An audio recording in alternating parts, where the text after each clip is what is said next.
Sinepju graudiņš – vārds katrai dienai. Vai tu esi pieslēgts? Šodienas raksturvieta. Jēzus saka: palieciet manī, un es jūsos. Kā zārs nevar nest augļus no sevis, ja tas nepaliek pie vīna koka, tāpat arī jūs, ja jūs nepaliekat manī. Es esmu vīna koks, jūs tie zāri. Kas manī paliek un es viņā, tas nes daudz augļu, jo bez manis jūs nenieka nespēja darīt. Jāņa evaņģēlijs, 15. nodaļa, 4. līdz 5. pants. Šodienas pārdomas. Nesen pamodos un sapratu, ka telefona modinātājs nav nozvanījis, kā tas parasti notiek katru rītu.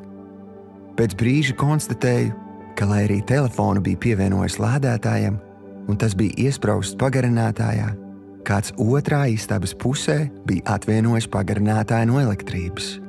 Tā mans telefons, lai arī izskatījās pieslēgts, nesaņēma tam nepieciešamo enerģiju un nespēja paveikt tādu mazu nieku, lai pamodinātu mani. Līdzīgi kā šim pagarinātājam ir jābūt savienotam ar strāvas padevi, arī tavā dzīvē būs enerģija, un tu spēsi nest paliekošus augļus tikai tad, ja būsi cieši savienots ar Dievu. Svarīgi, ka Viņš ilgojas caur tevi atraisīt dzīvību nesošo spēku. Tieši tāpēc Viņš ir apsolījis nākt un ņemt mājvietu pie katra, kas Viņu mīl. Ieskaties savā sirdī un pajautā: vai tu esi pieslēgts pie īstā vīna koka? Atļauj Viņa dzīvībai plust tevī un caur tevi. Dievs vienmēr dod vairāk, kā lūdzam un saprotam.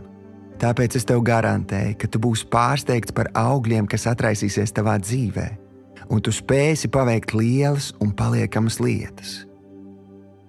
Šodienas lūgšana. Tēvs, es tevi mīlu un apņemos palikt tavā dēlā Jēzu Kristu.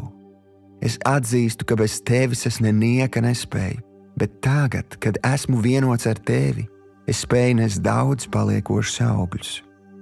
Jēzus vārdā. Āmen.